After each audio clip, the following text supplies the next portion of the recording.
From the headquarters of Telesur English in Quito, Ecuador, I am Estefania Bravo, and this is From the South.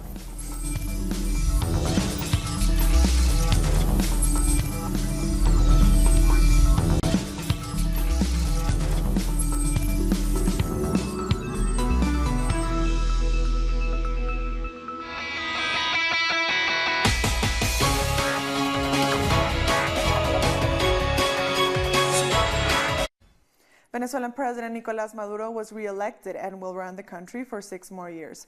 Maduro promised the people he will prioritize Venezuela's economy and socioeconomic development during his new term. Surrounded by his supporters at Miraflores Palace, the president also called for a lasting dialogue with the opposition parties. He asked all Venezuelans to leave any conflict behind and make way for reconciliation with all sectors of the country. I call for a lasting dialogue process with all political, economic, social, and cultural groups of Venezuela. Reunion, reconciliation, and permanent dialogue is what Venezuela needs. I believe in a new era for Venezuela. I believe in a new beginning. I believe in peace as the foundation for national harmony. But most of all, I believe in national harmony as a foundation to reach agreements and move forward together towards a better path, one of definitive improvement, one that brings solutions to the economic problems brought by the war against the people. This will be hard. This might not happen overnight, but we will make it. The elected president further thanked the Venezuelan people for their support. He also congratulated the National Electoral Council and celebrated the participation of international observers during Sunday's election. Some 150 international observers from 30 countries and international organizations were in Venezuela for the voting day. It's incredible how our people never back down, how our people never surrender, how our people always have a smile during the hardest battles. That's why I thank you all. I can say that today we made history. We had a great victory, a victory of the people. Tivisa Lucena, president of the National Electoral Council, announced the official results once the vote count showed an irreversible trend with 92% of the ballots processed. President Maduro took 5.8 million votes, while his closest rival, former Governor Henry Falcón, got 1.8 million votes. Xavier Tucci followed with 925,000 votes, and finally Reinaldo Quijada with 34,614 votes. Lucena said about 8.6 million Venezuelans voted out of an electoral registry of 20.5 million people. Former presidential opposition candidate Henry Falcón said he will not recognize the election result, alleging irregularities at the polling stations. He called for a new election to be held. In such a situation, it's obligatory for us to denounce that the agreement signed was not respected and does not exist. And from there, we don't recognize this electoral process as valid, as having taken place. For us, there were no elections. New elections in Venezuela need to take place. Opposition candidate Xavier Tucci said he will continue to work for Venezuela and will support any dialogue initiative. Now, I'm not going to invalidate that all of the votes that were cast, or that the government cast, that they are going to be fraudulent, because I don't use this term. It doesn't seem just to me. What I am saying is that the government is not capable of managing the crisis that the state is in. It gives a good opportunity to lead this administration with votes. So for this reason, I say, I'll return to the street, return again to run for the country, and ask again for the opposition and for the government support that we initiate a dialogue to try to achieve one bloc, which will be able to face what comes next. I am sure it will come during the next elections. The clear-cut win of Nicolas Maduro has been seen suspiciously by most of Western media outlets. Also, some of the world leaders condemned the election results. The president of Chile, Sebastián Piñera, said that his country, like the majority of democratic countries, would not recognize the vote. On Twitter, he said, quote, Venezuela's elections do not meet the minimum standards for a true democracy. They are not clean or legitimate elections, and they do not represent free and sovereign will of the Venezuelan people. U.S. Ambassador to the United Nations Nikki Haley also took to Twitter to condemn the results. She said the so-called election in Venezuela on Sunday was an insult to democracy. On the other hand, Cuban officials congratulated President Maduro for an overwhelming victory and offered their support for any new challenge the new president will be facing. Cuban President Miguel Díaz-Canel said in a letter addressed to Maduro that the Bolivarian and Chavista community has demonstrated once again its determination in defending the legacy of Chavez, whom he honorably represents. Former President and Cuban Communist Party chief Raúl Castro also congratulated Maduro. On his letter, Castro said, quote, "With revolutionary pride, I send you, in the name of the Cuban Communist Party as well as my own, the warmest congratulations for your extraordinary electoral victory." He added that the brave Venezuelan people have once again displayed loyalty and commitment to the Bolivarian and Chavista revolution. Bolivian President Evo Morales also joined in to congratulate Maduro and praised it as a victory against foreign interventionism. Morales said on Twitter, "The sovereign Venezuelan people have triumphed against coup plotting and interventionism by the North American empire. The free people will never submit. Congratulations to brother Nicolas Maduro and the brave people of Venezuela." In Colombia, presidential candidate Gustavo Petro reported that an electoral fraud is being prepared for the upcoming elections next Sunday. Via Twitter, the left-wing candidate explained that the software that will be used in the elections is unable to guarantee transparency and that the observers sent by the European Union have not reviewed it. Petro also accused current President Juan Manuel Santos of denying democratic guarantees for Colombia. Meanwhile, right-wing candidate Iván Duque closed his presidential campaign in capital city Bogotá. According to the latest polls, Duque is leading the race, but he will have to face his main opponent, Gustavo Petro, on a second round. Former Colombian President Álvaro Uribe, considered to be Duque's mentor and allegedly linked to paramilitary groups, was also present. The first round of the presidential election will be held next Sunday, but if no candidate achieves an outright majority, the vote will go to a runoff on June 17th. You have proposed a Christian economy for the country, a solitary understanding, a country with equality, a country without corruption, a country without disorder, a country without wasteful expending, a country with less taxes. And we continue in Colombia, where the government has evacuated around 5,000 residents living along the Cauca River after construction problems at the Ituango Dam prompted fears of a massive flooding. Heavy rain increased water levels of the Cauca River, which feeds the dam, increasing the risk of a burst. The dam is the country's largest hydroelectric project. Problems with filling mechanisms and tunnels have caused recent floods in the area and put authorities on high alert. The risk remains until we recover control of the flows in the reservoir. If that happens, we will evacuate the situation and the necessary information will be given. But right now, the Port of Valdivia and the 4 municipalities that are in condition of maximum alert must maintain the evacuation protocol in order to guarantee the safety of the families downstream. We'll take a short break now. Join us again after this look at what our multimedia colleagues are reporting.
Welcome back. In Mexico, presidential candidates held a second debate in which leftist Andrés Manuel López Obrador, the frontrunner according to the polls, was the main target. U.S. President Donald Trump was also one of the focus in the discussion, in which candidates agreed that Mexico needs less dependency on its northern neighbor. A third debate will be held on June 12th. The presidential election is scheduled for July 1st, a date in which the bicameral Congress and local governors will also be elected. We have to look elsewhere, outside the United States. We have to work very hard in Asia, India, Korea, Japan, and most of all South America, and create a free trade agreement among Mexicans. In my government, we won't allow any agreement of any kind on any topic that is not based on respect. I won't allow, under any circumstance, a lack of respect, ever. That is my commitment to you. It was a historical and unacceptable mistake to receive Donald Trump in Los Pinos when the man had been campaigning for a year insulting and attacking Mexicans. They didn't even bother to read Trump's books. His philosophy is clear: to provoke the opponent. Trump says, if the opponent is weak, I squash him or her. If the opponent is strong, I negotiate. The best foreign policy is the internal one. If the United States threaten us with the building of walls, with sending troops to the border, with persecuting our countrymen, women, what we have to do is to strengthen our economy so that there is work in Mexico and people don't feel the need to migrate. The fight against terrorism and climate change will be the main focus of the meeting that G20 foreign ministers are holding on Monday in the Argentine capital, Buenos Aires. Sensitive issues such as Syria, Iran, and the Israeli-Palestinian conflict will also be on their agenda. Argentinian President Mauricio Macri and his Foreign Affairs Minister Jorge Faure welcomed the participants on Sunday. Faure already held a bilateral meeting with his Chinese counterpart Wang Yi to strengthen ties in trade and cooperation between the two countries. This year's G20 summit will take place in Buenos Aires on November 30th and December 1st. And we continue in Argentina, where protesters took the streets over the weekend to denounce agrochemical corporate giant Monsanto Bayer Syngenta. Protesters joined the global march against Monsanto against the use of agrotoxics in agriculture, which they say has harmful impacts on the environment and people's health. What we see in the fumigated rural towns is a true genocide, a true ecocide, that is causing an increase in cancer, malformations, disorders of the endocrine system, neurodegenerative disorders, skin diseases, respiratory diseases, fertility disorders, and spontaneous abortions. There's no state control over what is applied, in what dose is applied, and what type of mixtures are applied. The cocktail of agrochemicals used in this field is unknown to the authorities. Also in France, hundreds protested against the Monsanto. The demonstrators demanded an immediate ban on all dangerous pesticides. Monsanto's products have been under investigation for decades due to the health hazards they pose to both the general public, to animals, and to the environment. In the Brazilian city of Sao Paulo, hundreds of squatting families are protesting against the lack of affordable housing. A total of 46,000 families have occupied around 200 buildings in the city. The empty buildings act as an unofficial safety net for squatters, but they can also be a death trap. This month, an abandoned building occupied by hundreds of homeless families caught on fire. As a result, families are asking the authorities for help. The cost of rent for a 50 square meter apartment in the financial capital center of Sao Paulo is about $400 a month, which is an impossible sum for poor citizens. We are one of over 400 families here, and they are helping all these families. What has the government done to help us? Nothing. Nothing at all. And they welcome us here with such tenderness. They always find a way to help. I think the movement can be summarized into this: giving dignity to people, awakening a consciousness in them, and then giving them the knowledge that they can fight. 1 month after the new immigration rules in Chile, the number of foreigners who arrived has reduced by half. Critics say the new policy is discriminatory and confusing. Up until April 8, foreigners who entered Chile could extend their visit and with a work contract get a temporary visa. but that's now changed after President Piñera announced a decree that changed the rules of entry. It raised concerns among foreigners and some parliamentarians who said they were told nothing about the details.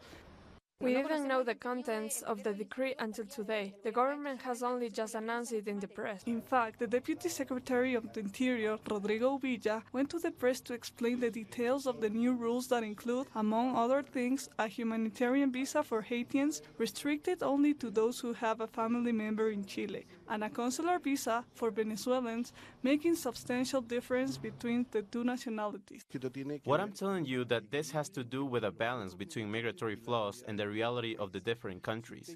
Since you cannot understand it, I'm going to explain it again, given the difficulty you have. You have to see it as a whole.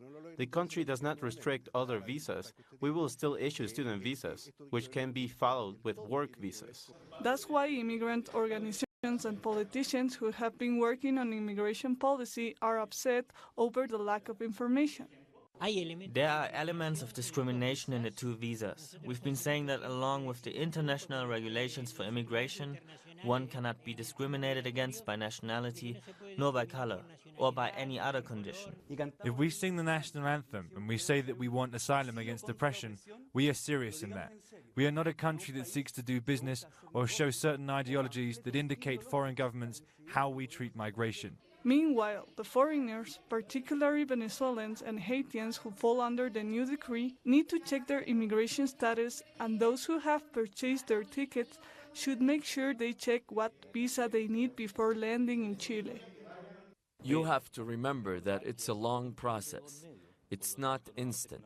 Like the children of Haitian migrant Eleanor Roosevelt, who despite having a ticket were not allowed to travel to Chile despite being underage. I don't know what I can do. Is my family going to stay in Port-au-Prince, or are they coming here? Their mother is here and I am here. Their only certainty for these migrants to Chile is more uncertainty. In Peru, thousands of soccer fans asked the International Federation of Association Football, or FIFA, to allow the captain of their national team, Paolo Guerrero, to participate in the 2018 Russia World Cup. Demonstrators took to the streets in support of Guerrero while holding banners that read, "Paolo, we want you in the World Cup." The soccer player's mother also attended the rally and thanked fans for their support. The Peruvian team captain had just completed a 6-month ban after testing positive for cocaine, but on Monday, the Court of Arbitration for Sport increased the ban to 14 more months. The greased pole game in Guatemala's rural areas is still a key entertainment activity and continues to highlight the importance of unity in the community and of collective work. This is a traditional game for collective entertainment, played at the 40th anniversary of the founding of the Santa Maria Ceja Ixhican Quiche community in the north of Guatemala. This traditional game is played mainly in the festivities of each municipality. In each town, people come to have fun and to forget about everyday life for a moment. The greased pole is a long piece of wood with a symbolic prize placed at the top. The pole has to be cut days prior to the game for it to dry, because if we do it the same day, the pole won't be strong enough. It has a lot of water, so the grease won't stick to it. The inhabitants form a human pyramid to obtain the prize. It can't be done alone. Some stay down to help others up. The smallest and lighter ones go up. In order to get to the top, they throw ash, dirt, and use clothes to clean the pole. There is no official information of the origin of the game. Some indigenous people consider it as a symbol of protection for the inhabitants, agriculture, and commerce. Our ancestors promoted it, and that is why now it is still being played. And one can see the common effort, the teamwork. The idea is to promote that if someone wants to achieve something, one must work hard for it. The greased pole game is just one of a number of games played in the communities of the indigenous people. We'll take a short break now, but join us again after this look at what our multimedia colleagues are reporting.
Welcome back. China has launched a relay satellite, Quao, to the far side of the moon, which has never been explored before.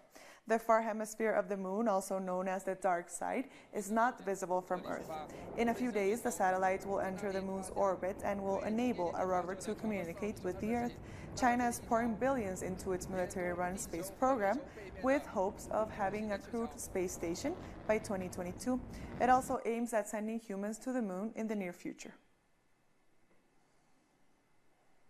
Hundreds of demonstrators protested in Tel Aviv for a weekly anti-corruption demonstration on Sunday, demanding the resignation of Israeli Prime Minister Benjamin Netanyahu.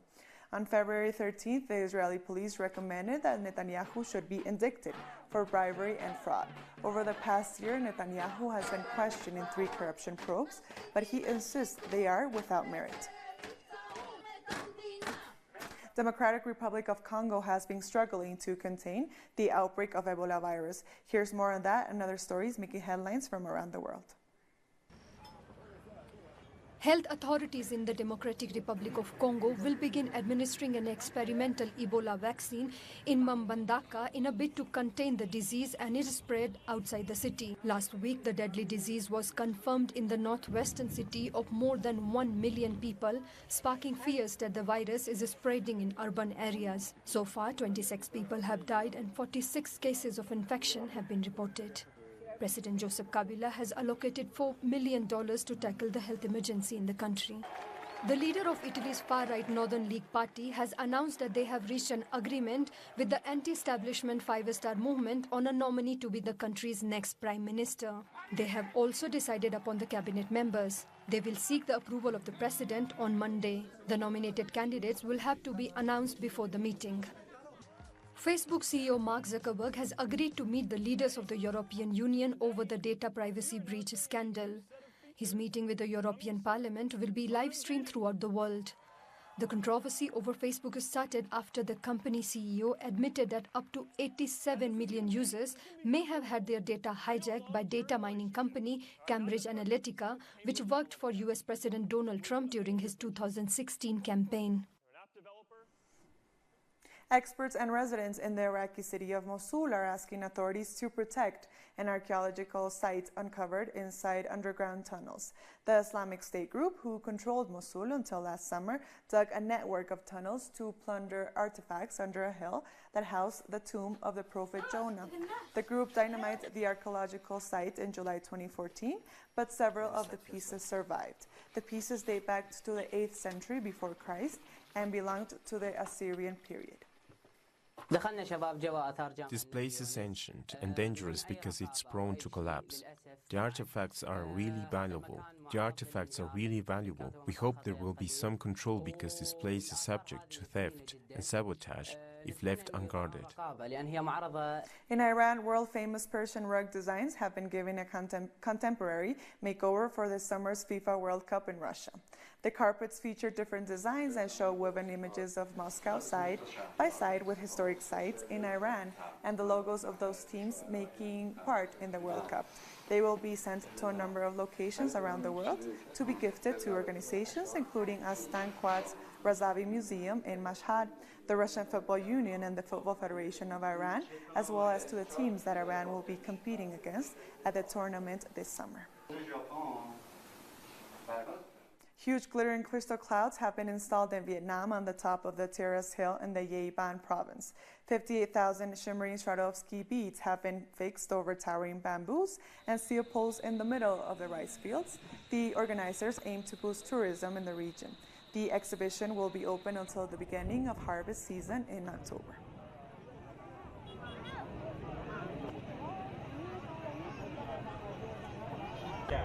And we've come to the end of this news brief. These and many other stories, you can find them on our website at telesurtv.net/English. And join us on social media, Facebook, Twitter, and Instagram. For Telesur English, I am Estefania Bravo. Thank you for watching.